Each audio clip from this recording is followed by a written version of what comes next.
Friends, हमारा जो ये जो वीडियो है, लेक्चर है, तो ये जो है वो किस पर है, एमपीपीएससी के यूनिट 10 पर बेस्ड है। और मतलब क्विक रिवीजन कि आप फास्ट से सारे आयोग है ना उनका आप रिवीजन कर लो, ठीक है। और ये इसलिए बनाया गया ताकि एग्जाम देने जब आप जाओ ना तो जितनी देर में आप एग्जाम के सेंटर पहुंचो ना उतनी देर में आप यूनिट 10 का पूरा रिवीजन कर लो, ठीक है। ज्यादा नहीं पढ़ेंगे, हम ये देखेंगे कि जो हेडक्वार्टर कहाँ पर है, ठीक है, इसकी नियुक्ति कौन करता है, उनका हटाता कौन है, सदस्य कितने होते हैं, ठीक है, और ये किस अनुच्छेद के अंतर्गत आता है, ठीक है। ये सब देखेंगे हल्का हल्का, ठीक है।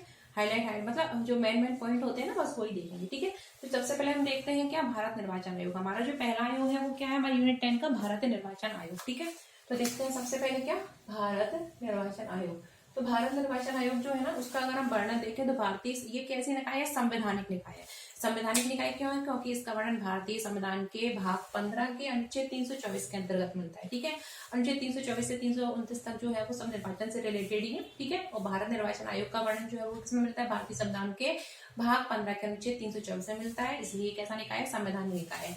अगर हम इसकी स्थापना की बात करें तो इसकी स्थापना कब हुई थी, 25 जनवरी 1950 को हुई थी, ठीक है। 25 जनवरी 1950 को इसकी क्या हुई थी, स्थापना हुई थी।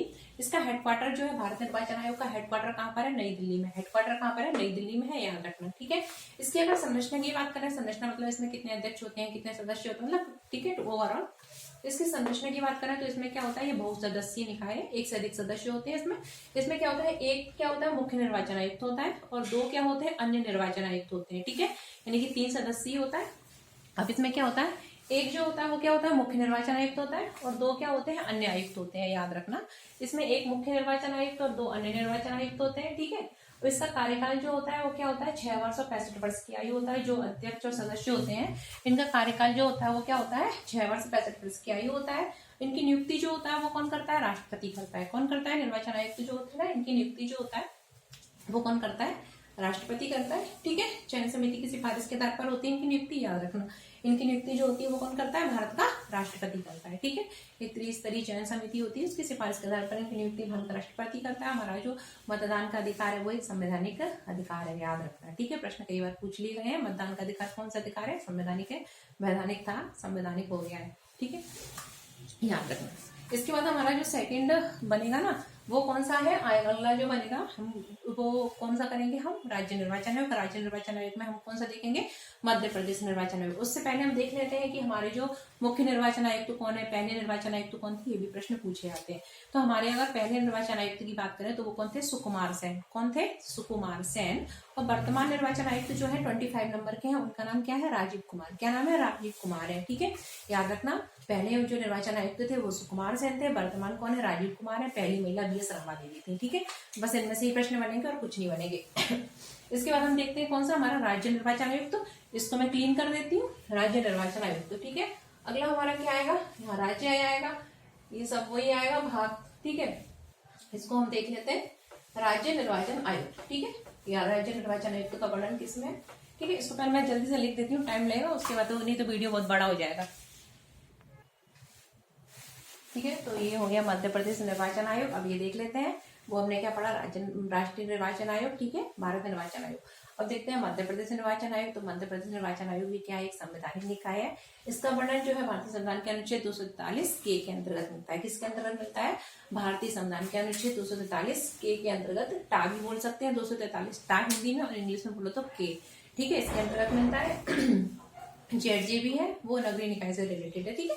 इसकी स्थापना अगर देखें तो देखो हमारा जो एमपीपीएससी उसने एक बार तो 1 फरवरी माना, पिछली बार 15 फरवरी मान लिया। तो ऑप्शन में जो है आप वो लगाना, ठीक है। अगर हम एमपीपीएससी की साइट पे देखेंगे तो उसमें लिखा है कि 1 फरवरी 2000 और 1 फरवरी 1994 के नोटिफिकेशन द्वारा 15 फरवरी 1994 से की गई थी। तो 15 फरवरी ही राइट है, ठीक है। तो इसकी स्थापना कब की गई थी, 15 फरवरी 1994 को की गई थी। जो 73-74वें संविधान संशोधन थे ना उसके आधार पर 15 फरवरी 1994 को इसकी स्थापना की गई थी मध्य प्रदेश निर्वाचन आयोग की। और इसका हेडक्वार्टर कहाँ पर है, भोपाल में, ठीक है।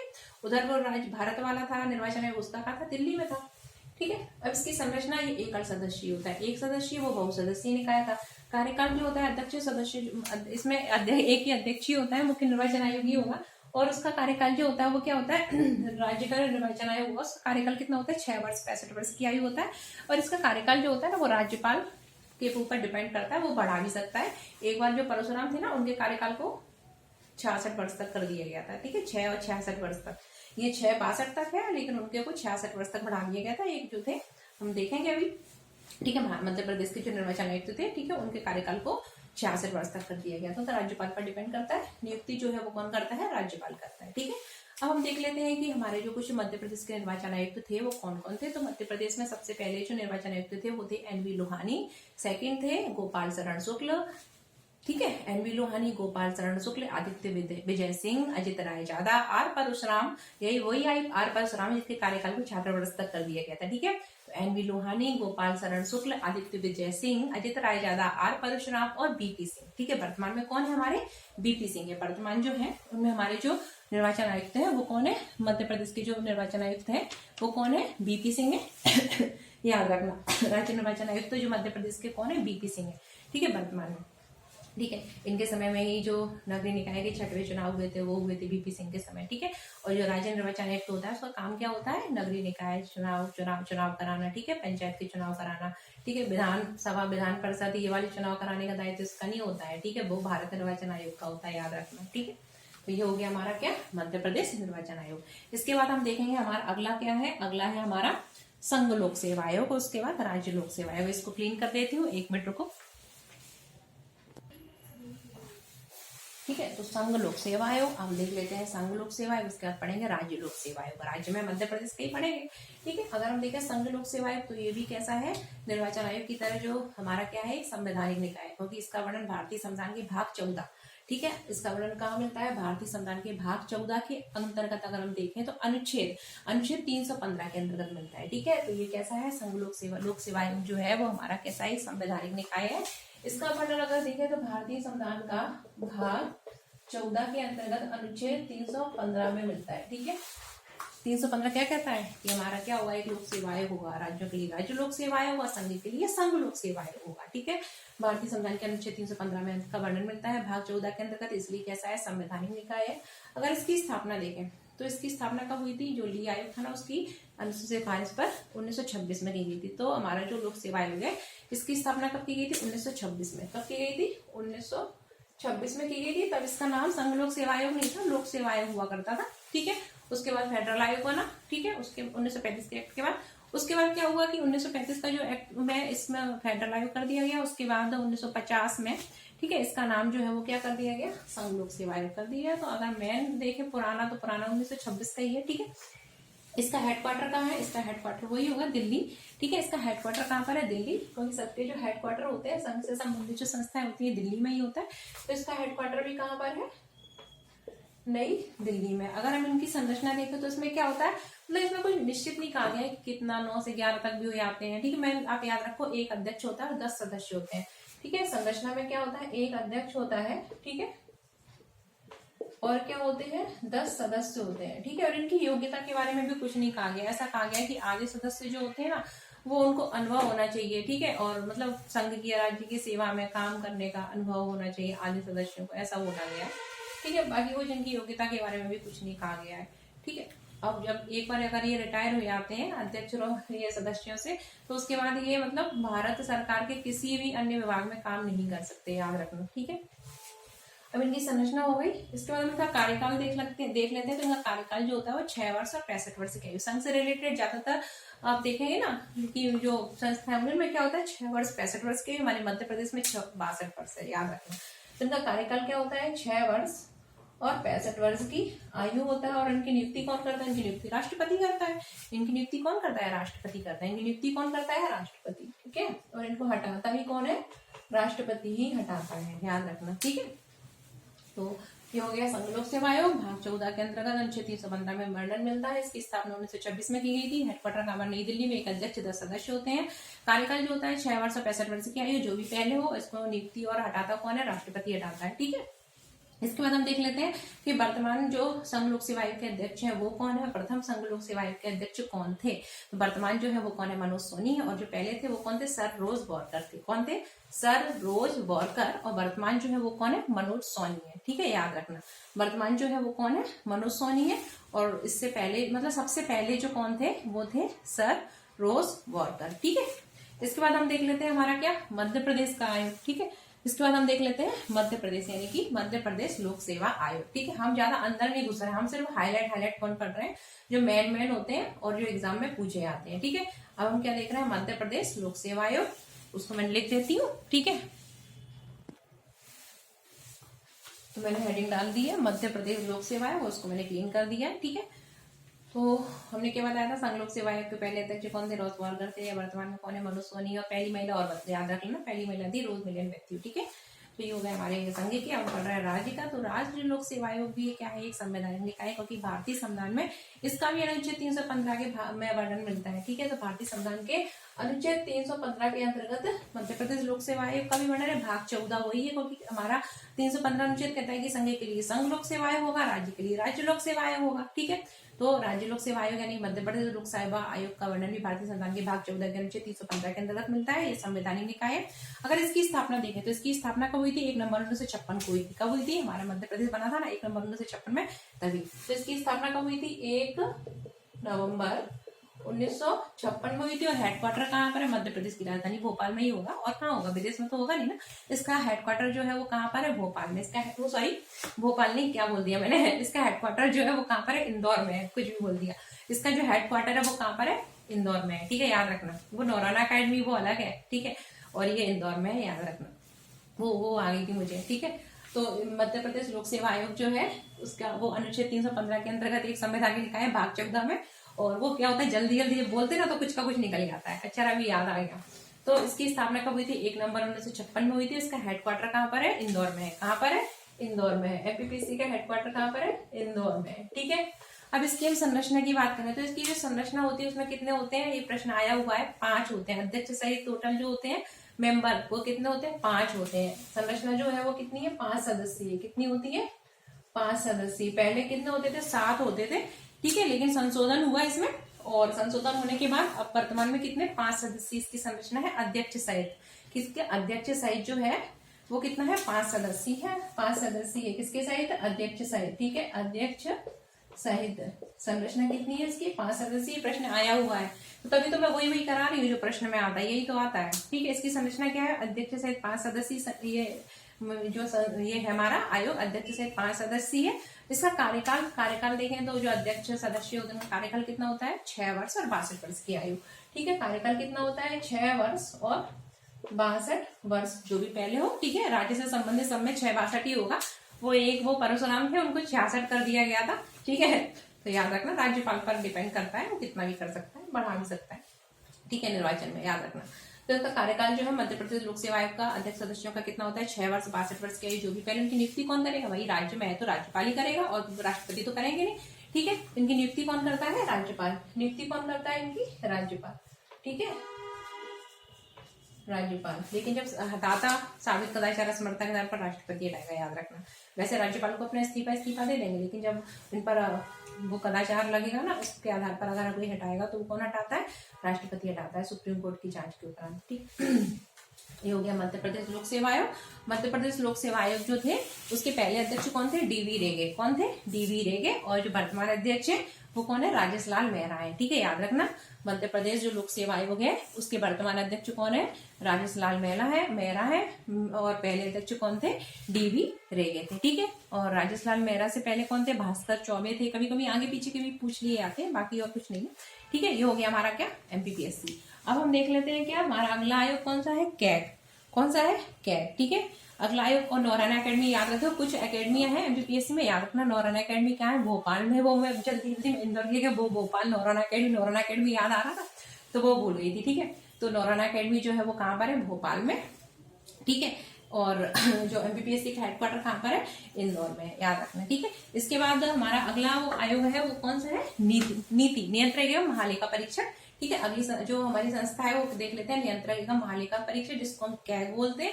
इसको थोड़ा क्लीन कर देती हूँ और हेडिंग डाल देती हूँ कैग। ठीक है,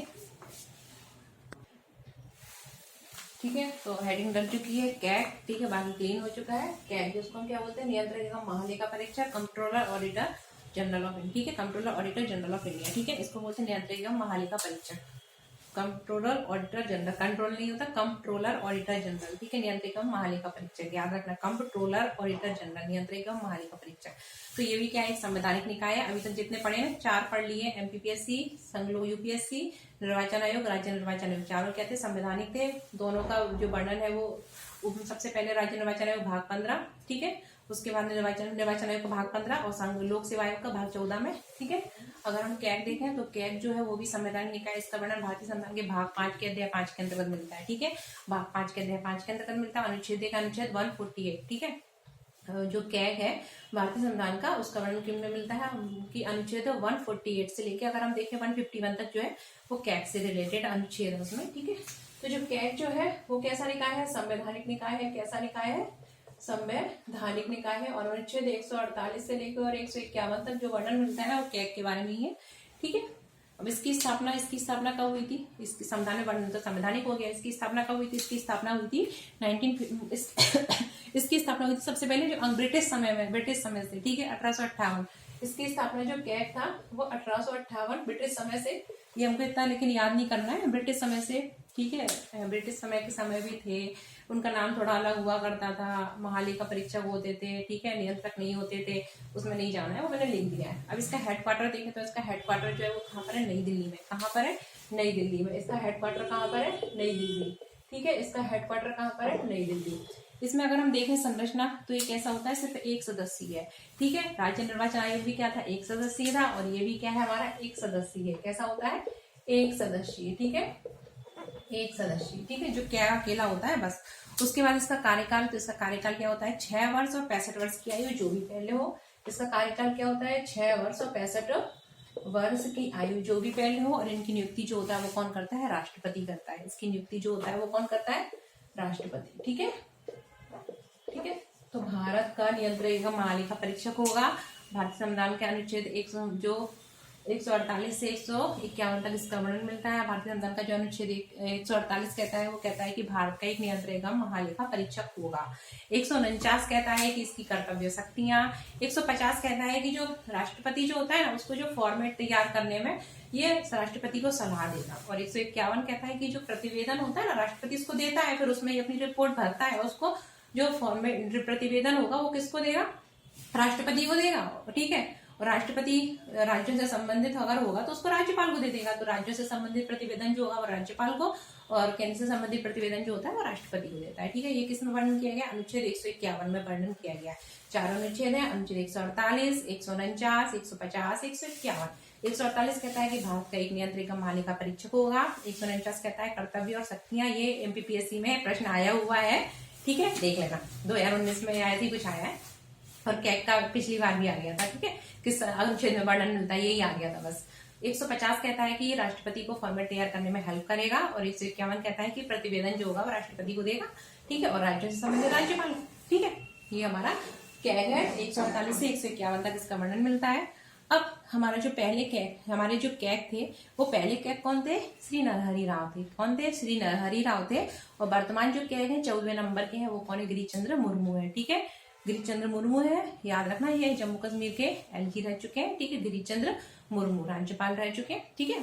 तो एलजी गवर्नर, ठीक है, तो जो यूनियन टेरिटरी होती है, ठीक है, तो उसके अंतर्गत हम क्या बोलते हैं, गवर्नर, ठीक है, एलजी लेफ्टिनेंट गवर्नर, ठीक है। तो ये हमारे जो है वो जम्मू कश्मीर के क्या रह चुके हैं, जम्मू कश्मीर के एलजी रह चुके हैं, गिरिचंद्र मुर्मू राज्यपाल बोल सकते हैं, ठीक है। तो कुछ राज्यपालों के वर्णन, वो राज्यपाल नहीं सॉरी कैग के इसमें पूरी लिस्ट रहती है, आपको देखना हो तो कल लेना, कोई जरूरी नहीं है। और राजीव महर्षि है, उनको पद्म पुरस्कार से सम्मानित किया गया है, ठीक है, कैग थे, ठीक है, पद्म पुरस्कार इसलिए महत्वपूर्ण। राजीव महर्षि ये भी कैग थे हमारे, ठीक है, महत्वपूर्ण है। पहले कैग जो थे वो कौन थे, नरहरि राव।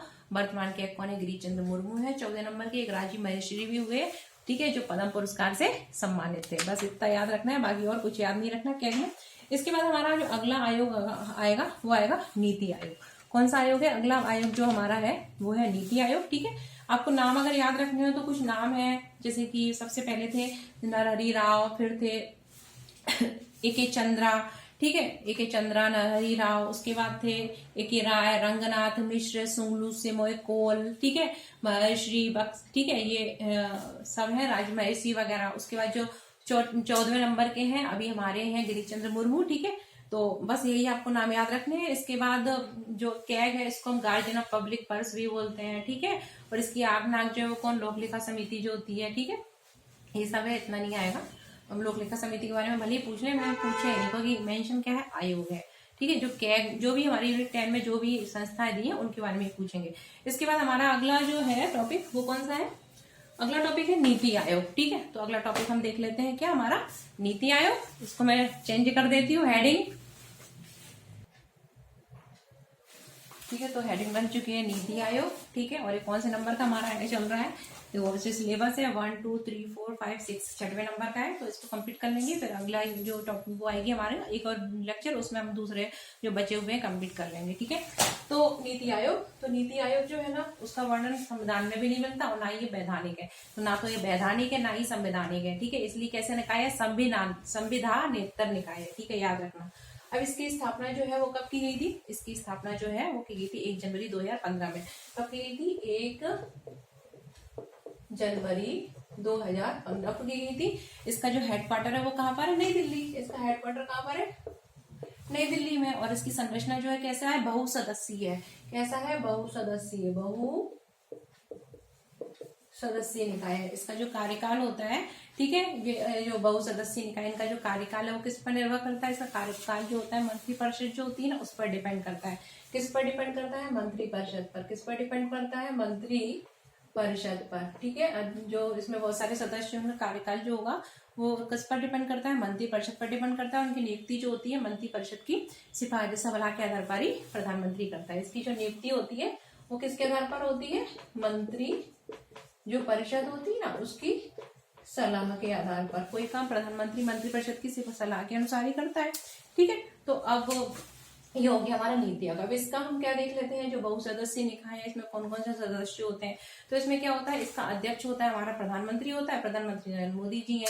उपाध्यक्ष, ठीक है, अरविंद पनगड़िया पहले थे, फिर उसके अभी वर्तमान पहले कौन थे, अरविंद पनगड़िया थे, वर्तमान कौन है, सुमन बेरी जी हैं, याद रख लेना। अध्यक्ष जो है वो कौन होता है, प्रधानमंत्री। प्रधानमंत्री कौन थे हमारे, इसका मैं लिख देती हूँ, अध्यक्ष। अध्यक्ष कौन हमारे, मोदी जी हैं, ठीक है। हमारा कौन होता है, पीएम होता है, जो पीएम होगा वो अध्यक्ष होगा। उसके बाद अगर हम देख लें इसके उपाध्यक्ष, ठीक है, उपाध्यक्ष जो है वो कौन है हमारे, सुमन बेरी। कौन है, सुमन बेरी। पहले जो थे वो कौन थे, अरविंद पनगड़िया, ठीक है, राजीव कुमार। उसके बाद वर्तमान कौन है, सुमन बेरी है, ठीक है। पहले अरविंद पनगड़िया थे, फिर राजीव कुमार हुए, अभी कौन है, सुमन बेरी है, उपाध्यक्ष है। इसके बाद इसमें क्या होता है कि नीति आयोग जो होता है उसमें सचिव भी होते हैं। कौन होते हैं, सचिव, ठीक है। अध्यक्ष होता है, उपाध्यक्ष होता है, सचिव भी होता है। तो जो सचिव है वो कौन है, सुब्रमण्यम, वी.आर. सुब्रमण्यम है। कौन है, वी.आर. सुब्रमण्यम, ठीक है। सचिव कौन है, वी.आर. सुब्रमण्यम, ठीक है, वी.आर. सुब्रमण्यम, ठीक है। ये कौन है, इसके सचिव है। इसके बाद इसमें क्या होते हैं, पूर्णकालिक सदस्य होते हैं, पदेन सदस्य भी होते हैं। पदेन सदस्य में मिनिस्टर होते हैं, अंशकालिक 2 सदस्य होते हैं, आमंत्रित सदस्य भी होते हैं, ठीक है। तो